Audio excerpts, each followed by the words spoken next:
Hello student, आज की इस वीडियो लेसन में हम पढ़ने जा रहे हैं आईसीएसई क्लास 8 की पाठ्य पुस्तक मधुबन हिंदी। इस वीडियो लेसन में हम हिंदी का पार्ट 2 पढ़ेंगे। इस पाठ का नाम है असली याचक। इस कहानी के लेखक हैं रविंद्रनाथ ठाकुर। स्टूडेंट, इस पाठ को पढ़ने से पहले हम इसका उद्देश्य जान लेते हैं। उद्देश्य है संवेदनशीलता, प्रेम, वात्सल्य के साथ ही धनी वर्ग के चेहरे से कृत्रिमता का नकाब हटाकर उनके वास्तविक स्वरूप का भान कराना, धन लोलुपता से ऊपर उठकर दूसरों की मदद करने की भावना विकसित करना, स्वार्थ परार्थ के बीच में अंतर जानना। इस कहानी के मुख्य पात्र है अंधी भिखारन, भिखारन का 10 वर्षीय बालक और धनी सेठ। तो आइए इस पाठ को पढ़ना शुरू करते हैं।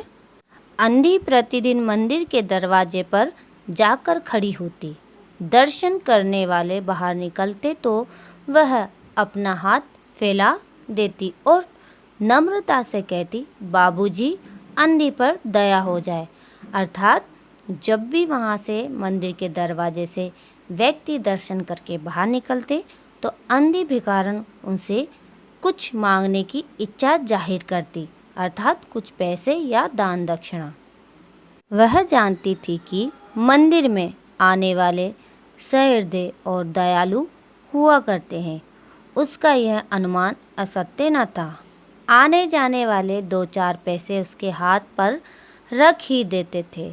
अंधी उनको दुआ देती और उनकी सहृदयता को सराहती। स्त्रियां भी उसके पल्ले में थोड़ा बहुत अनाज डाल जाया करती थी।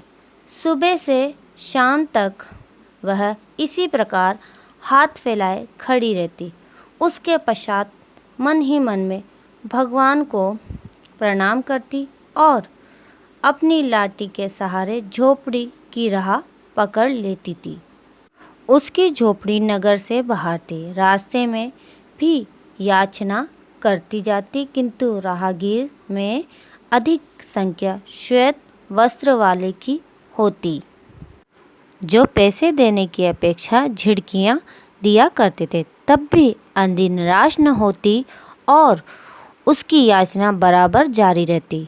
झोपड़ी तक पहुँचते पहुँचते उसे 2-4 पैसे और मिल जाते।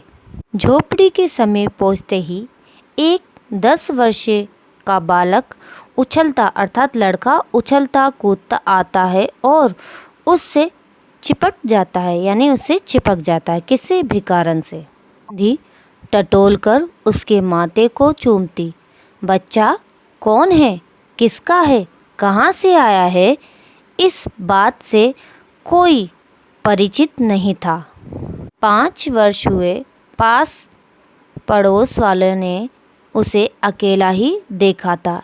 इन्हीं दिनों एक दिन संध्या समय लोगों ने उसकी गोदी में एक बच्चे को देखा। वह रो रहा था। अंधी उसका मुख चूम चूम कर उसे चुप कराने का प्रयत्न कर रही थी। वह कोई असाधारण घटना न थी, अतः किसी ने भी न पूछा कि बच्चा किसका है। उसी दिन से वह बच्चा अंधी के पास था और प्रसन्न था। वह उसको अपने से अच्छा खिलाती और पहनाती। अंधी ने अपनी झोपड़ी में एक हांडी गाड़ रखी थी।